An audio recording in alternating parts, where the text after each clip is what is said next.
इंदौर के गीता भवन में राष्ट्र मंगल यात्रा का श्री गणेश हुआ।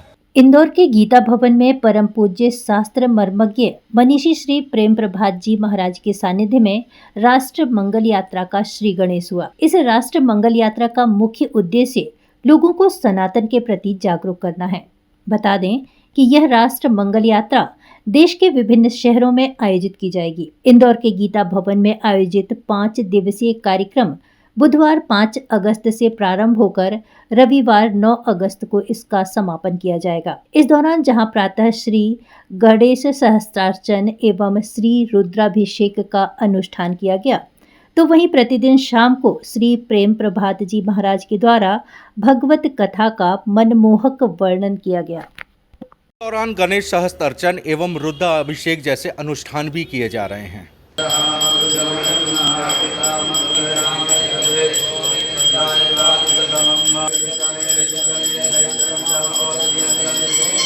इस दौरान परम पूज्य प्रेम प्रभात महाराज जी के द्वारा भागवत कथा का बड़ा मनमोहक ढंग से वर्णन किया जा रहा है।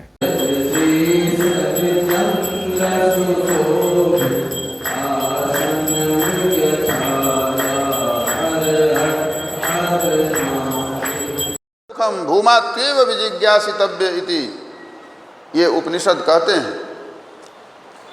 प्रबल अम्बुवेग के साथ सागर में समाहित होने के लिए तत्पर होती हैं, भागती हैं, वैसे ये गोपिकाएं अपने परमात्मा, अपने परमाराध्य भगवान श्री कृष्ण की ओर भाग रही हैं।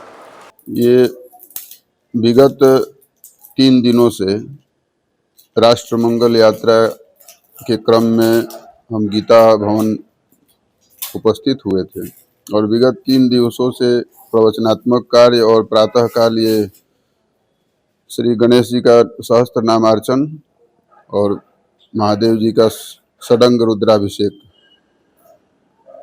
चल रहा है और इसी क्रम में अभी देश के विभिन्न शहरों में यात्रा होगी।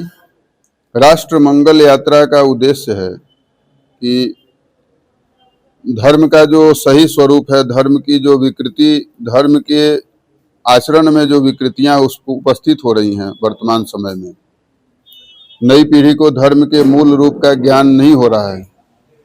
धर्म के सही स्वरूप को समझाने के उद्देश्य से और सबके भीतर जब हमारा राष्ट्र मंगल की दिशा को प्राप्त करेगा, मांगलिक स्वरूप को प्राप्त करेगा, तो हमारा जीवन भी मंगलमय होगा, क्योंकि हम राष्ट्र में रहने वाले हैं, राष्ट्रीय हैं। तो राष्ट्र का मंगल धर्म के से विमुख होकर नहीं हो सकता है।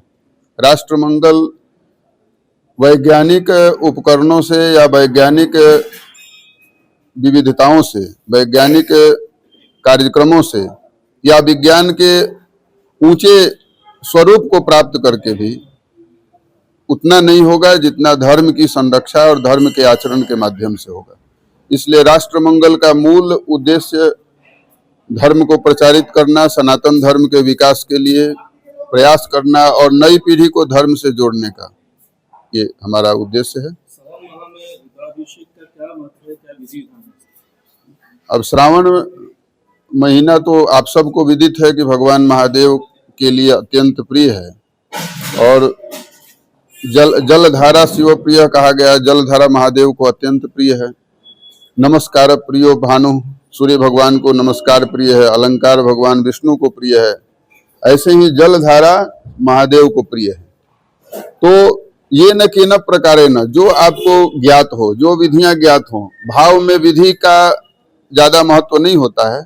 अगर भाव प्रधान है, भाव का प्राबल्य है, तो विधियां न्यून होंगी तो भी पूर्ण फल की प्राप्ति होती है, कृपा का भाजन भक्त हो जाते हैं। तो वस्तुतः सामान्यतः यही देखा जाता है कि हम महादेव का जलाभिषेक करते हैं श्रावण के महीने में। बिल्वपत्र आदि का अर्चन 11, 21, 108, 1000 जितने भी आपके सामर्थ्य के अनुसार, समय की सीमा के अनुरूप जो आप कर सकते हैं, उनको भगवान के लिए सेवा में समर्पित करें। विविध वस्तुओं का समर्पण के साथ सबसे बड़ी चीज हृदय की, मन की पवित्रता, ये सर्वोपरि है। पूजन का मूल उद्देश्य है मन का पवित्र होना, और मन पवित्र होगा तो साधन संसाधन कम हो तो भी काम चलेगा। कोई इससे बहुत आपको क्षति नहीं होगी, कोई नुकसान नहीं होगा। लेकिन मन पवित्र होगा नहीं होगा तो विभिन्न साधनों उपकरणों से भी पूजा का साफल्य प्राप्त नहीं हो सकता है, पूजा के सही स्वरूप की प्राप्ति नहीं हो सकती। तो महादेव का महीना है और महादेव के इस श्रावण मास में हम उनके श्री चरणों में निवेदन करेंगे, सनातन धर्मी प्रत्येक भक्त के हृदय में शिव भक्ति का अभ्युदय हो। और शिव भक्ति सहिष्णुता का प्रतीक है। महादेव सहिष्णु हैं, विष का पान करते हैं। महादेव पृथ्वी तत्व के अधिष्ठात्री देवता हैं। 5 तत्व हैं, 5 तत्वों के विभिन्न देवता माने गए हैं।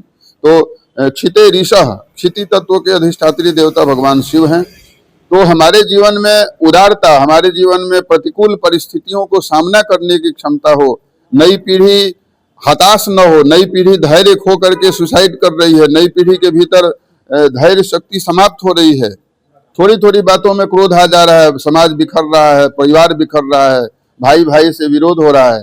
तो इन सब कारणों में कहीं न कहीं से हमारे पूजा पद्धति की विकृति, पूजा पद्धति में कमी, सनातन से न जुड़ने का ही एक परिणाम है। तो भगवान महादेव का परिवार है एक, आप देखिए उदाहरण, महादेव के परिवार में परस्पर विरोधी भाव सब जीव उपस्थित हैं। नंदी बैठे हुए हैं, सर्प वासुकी बैठे हुए हैं, सिंह बैठे हुए हैं, और जो सब एक दूसरे के दुश्मन हैं। मोर है कार्तिकेय का, जो सर्प का विरोधी पक्ष है, उसके मन में विरोधी भाव है सर्प के प्रति।